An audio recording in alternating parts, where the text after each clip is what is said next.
बोलो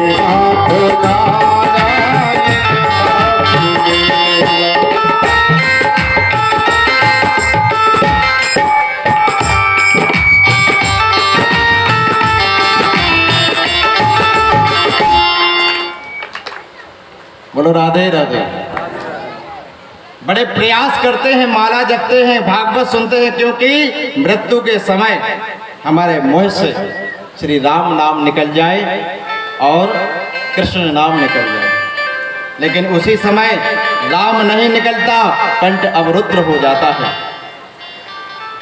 भीष्म पिता ने कहा, मैं बहुत बड़ा भाग्यशाली हूँ जो साक्षात आप मेरे सामने खड़े हैं, अब मैं सुकून से मर सकता हूँ। और उसी समय भीष्म पिता ने पंचरथ शरीर को त्याग दिया। पांडवों ने उनका अंतिम संस्कार किया और गोविंद अब द्वारिका चले। तब युधिष्ठिर ने कहा कि अर्जुन जाओ, गोविंद के लिए कोई कष्ट नहीं होना चाहिए, इनको द्वारिका तक छोड़ कर आओ। भगवान द्वारिका गए और यहाँ पर उत्तरा के गर्भ में जो पुत्र था उसने जन्म लिया, और उसने जन्म जैसे ही लिया वह पालथी मार कर बैठ गया और चारों तरफ देखने लगा। संसार में कोई ऐसा बालक नहीं हुआ होगा जो जन्म लेते ही पालथी मारकर बैठ जाए। एकमात्र सृष्टि में परीक्षित ही ऐसा हुआ। और चारों ओर देखने लगा। युधिष्ठिर ने घबराकर गुरुजी से कहा कि गुरुजी ये क्या हो रहा है। तब गुरुजी ने कहा, युधिष्ठिर ये उनको देख रहा है कि वो इस भीड़ में कहाँ है जिसने मेरी गर्भ में जाकर रक्षा की। भगवान को पता लगा उत्तरा के यहाँ पर पुत्र का जन्म हुआ है, तो वह भी बधाई लेकर आए। अच्छा, ये पुत्र जो है सबकी गोदी में जाता है तो रोता है। सब लोग बड़े परेशान, क्या हो गया, इतना क्यों रो रहा है। लेकिन जैसे ही मेरे कन्हैया के गोदी में गया वह खिलखिलाकर हंसने लगा। ऐसा परम लाडला परीक्षित, उसका नाम परीक्षित रखा गया। आशीर्वाद देकर पुनः द्वारिका गए भगवान, और अपनी लीला संपन्न करने के बाद परम धाम को चले गए। अर्जुन वहीं पर थे, उनके सामने समस्त यदुवंशी लड़ मिट कर सब मर गए, और भगवान भी अपनी लीला संपन्न कराकर परम धाम को गए। अब अर्जुन जैसे ही लौटे हस्तिनापुर, युधिष्ठिर ने पूछा कि अर्जुन, अब इतने दिन हो गए, तुम तो द्वारिका चले जाते हो, तो फिर तुम्हें यहाँ की याद ही नहीं रहती। यहाँ पर तुम्हारा पौत्र बड़ा हो चुका है, पौत्र यानी नाती, नाती बड़ा हो चुका है, समझदार हो गया है, तुम्हें तो कुछ याद ही नहीं रहता, कृष्ण के संग में चले जाते हो। तो अर्जुन चुपचाप खड़े हुए हैं। युधिष्ठिर ने कहा, अर्जुन तुम्हारे शरीर का ये तेज क्यों नष्ट हो गया।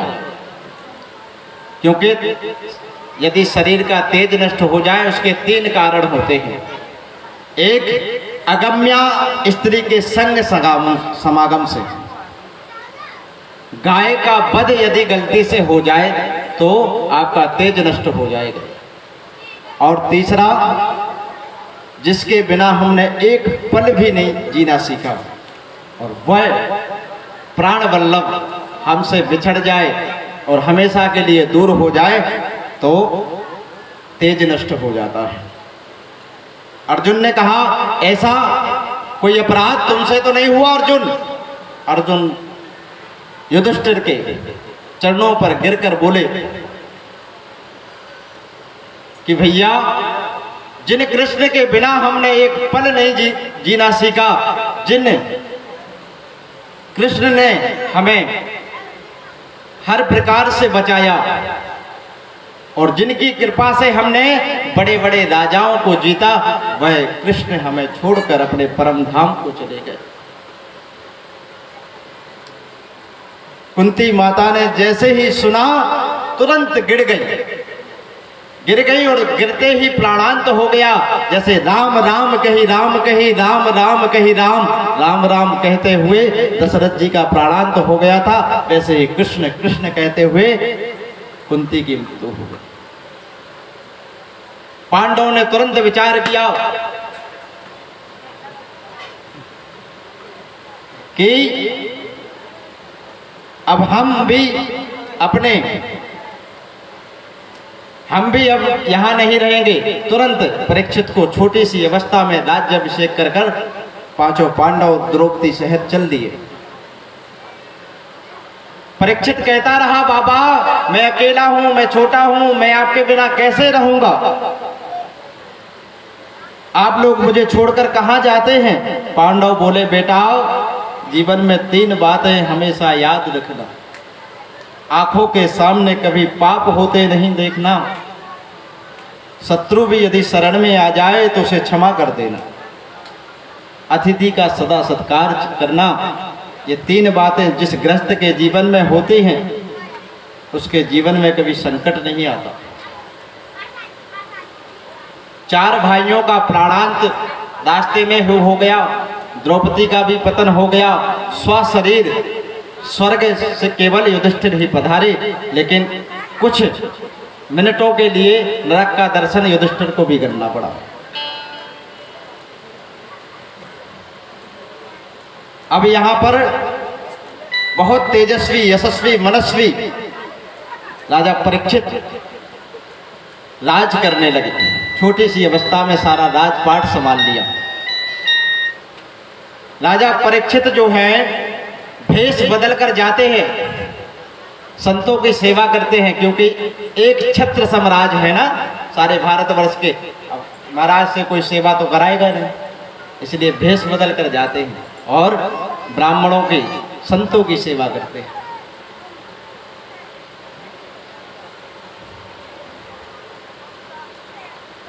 एक बार शिकार खेलने के लिए परीक्षित महाराज गए और वहां पर उन्होंने देखा कि 3 पैर से एक बछड़ा खड़ा हुआ है और उनके सामने गाय खड़ी हुई है। दोनों की वार्तालाप हो रही है। बछड़ा कह रहा है, हे देवी तुम क्यों रोती हो? अच्छा ये कौन है? बछड़ा धर्म है और गाय पृथ्वी है। तो धर्म रूपी बछड़ा गाय रूपी पृथ्वी से कहता है कि आप क्यों रोती हो देवी? क्या योगेश्वर कृष्ण आपको छोड़कर चले गए इसलिए रोती हो, या फिर आप पर इतना अत्याचार होने लगा कलयुग का इसलिए रोती हो? जैसे ही राजा परीक्षित ने कारवार संभाला, जभी से कलयुग का प्रारंभ हो चुका था।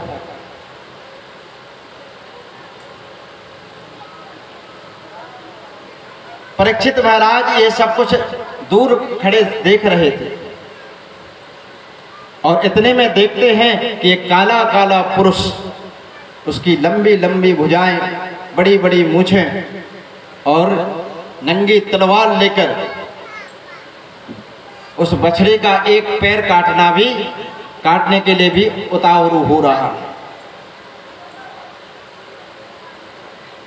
और जैसे ही परीक्षित ने देखा तो तुरंत उसको पकड़कर कहा कि अरे ये क्या कर रहे हो तुम? इस बछड़े का ये पैर क्यों काट रहे हो?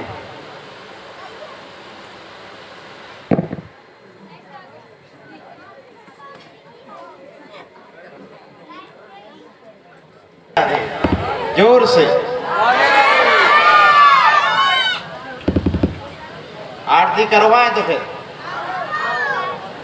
हैं?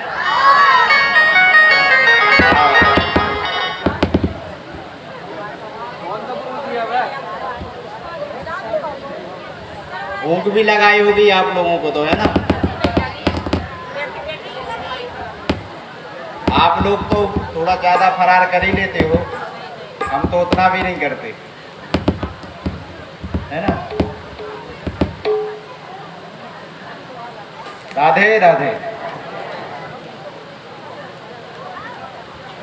और जैसे ही परीक्षित ने पूछा कि कौन हो तुम, परीक्षित के चरणों में गिरकर वह पुरुष बोला, महाराज मैं कली हूं, मेरा नाम कलयुग है। कलयुग। परीक्षित ने कहा तुम मेरे राज्य में क्या कर रहे हो, चलो निकलो यहां से। लेकिन कलयुग ने कहा, महाराज मैं आपकी शरण में आया हूं। तुरंत पांडवों की बात याद आ गई कि शत्रु भी यदि शरण में आ जाए तो उसको क्षमा कर देना।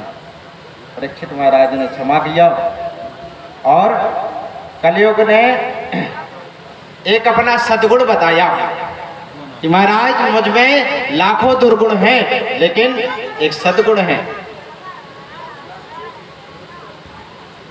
सतयुग में जो लाखों वर्ष हजारों वर्ष तपस्या करने में से जो फल प्राप्त होता था, त्रेता में जो हजारों यज्ञ करने से फल प्राप्त होता था, द्वापर में जो सेवा करने से फल प्राप्त होता था, कलयुग में केवल नाम संकीर्तनम यस्या, मेरे आप भगवान का नाम संकीर्तन मात्र से अश्वमेध यज्ञ फल का प्राप्त होता है। केवल भागवत कथा सुनने से आपको उस यज्ञ का फल प्राप्त होगा, आपको उस तपस्या का फल प्राप्त होगा। मुझ में यह सद्गुण है। यह सद्गुण देखकर राजा परीक्षित ने उसको 4 जगह वास दे दिया। धूतम पानम स्त्रिया सूनम यत्रा धर्ममशुद्रवा। कलयुग का वास कहाँ कहाँ है? जुआ में कलयुग का वास है। जहाँ जुआ खेलता है ना, वहाँ पर कलयुग निवास करता है। और जुआ में जो जुआ खेलता है वो क्या कभी आबाद हुआ है? वो बर्बाद ही हुआ है, क्योंकि कलयुग वहाँ पर वास करता है।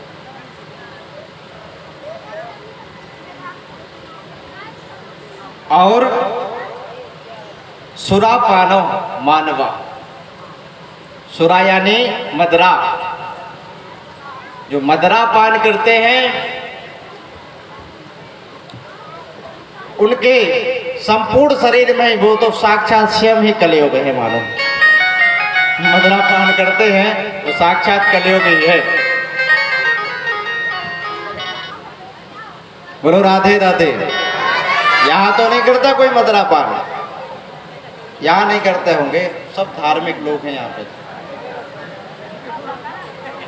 हम इन पंडित जी से भी बोल रहे थे, यहाँ एक भी व्यक्ति मदरा पान नहीं करता। बोलो राधे राधे, जोर से।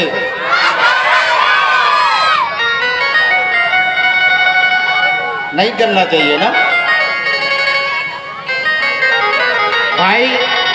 तुम शराब को एक बार पियोगे, है ना, लेकिन शराब तुम्हें सारी जिंदगी पिएगी।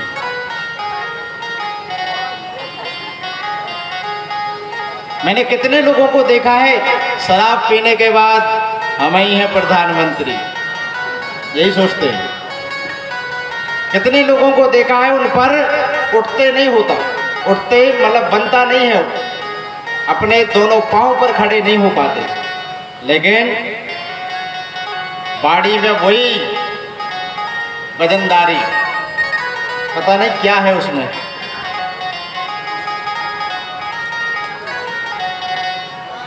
तो जो शराब पीते हैं ना महाराज, उसमें कलयुग का वास होता है। पर स्त्री गमन करना, पुत्र स्त्री काम के रूप में कली का वास करता है। किसी भी प्राणी की हिंसा करना, इसमें भी कलयुग का वास है। 4 चीजों में राजा परीक्षित ने उसको वास दिया, लेकिन कलयुग ने कहा महाराज, उसने पहले तो मन में सोचा कि हमारे राज से परीक्षित ये सब कुछ करते ही नहीं, तो हाथ जोड़कर कहने लगा कि महाराज कोई एक आध अच्छा सा स्थान दे दो, ये तो सब आपने गंदे स्थान दे दिए। तो परीक्षित के मुंह से निकल गया, जाओ सोने में तुम्हारा वास है, स्वर्ण में भी तुम्हारा वास है। और जैसे ही स्वर्ण में वास दिया, परीक्षित महाराज ने भी एक मुकुट पहना था। वह जरासंध नामक राक्षस का मुकुट था, जो भीमसेन द्वारा उसकी मृत्यु हुई थी। उसका मुकुट बहुत चमक रहा था, तो भीमसेन अपने घर ले आए और घर आकर खजाने में रख दिया। वह मुकुट राशि परीक्षित ने पहना।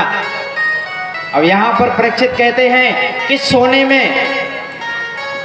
सोना भी दो प्रकार का होता है। एक सोने में हिरण्य गर्भः समावर्ताग्रे तस्या तिष्ठा, क्योंकि एक सोने में भगवान नारायण का वास है और दूसरे सोने में कलयुग का वास है। अब बताओ, दो प्रकार के सोना होता है क्या? सोना तो एक ही प्रकार का होता, दो प्रकार के होता।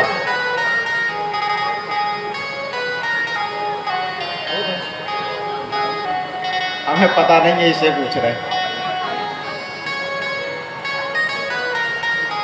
पाप की कमाई से कमाया हुआ धन, उससे खरीदा हुआ सोना, उसमें कलयुग का वास है। और अपने कर्म निष्ठा से किसी का अहित ना करते हुए कमाया हुआ धन से जो सोना खरीदा हुआ है, उसमें भगवान का वास है।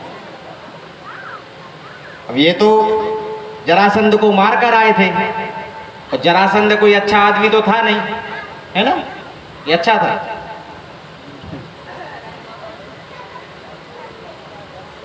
तो उसको मारकर जो मुकुट लाए थे वो राक्षसी था। 17 बार भगवान पर आक्रमण किया मथुरा पर उसने। तो जैसे ही कलयुग को स्वर्ण में बांस दिया, तुरंत परीक्षित महाराज के मस्तक पर विराजमान हो गया कलयुग और बुद्धि बिगाड़ दी।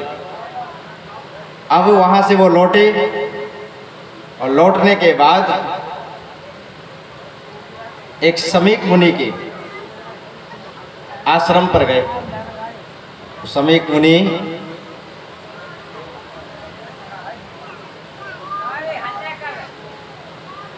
समाधि में लीन थे। उन्होंने सोचा कि जानबूझकर ये मुझे आदर सत्कार नहीं कर रहे, क्योंकि कलयुग विराजमान है और जिसके ऊपर कलयुग विराजमान हो जाता है वो ना मुनि देखता है ना ब्राह्मण देखता है।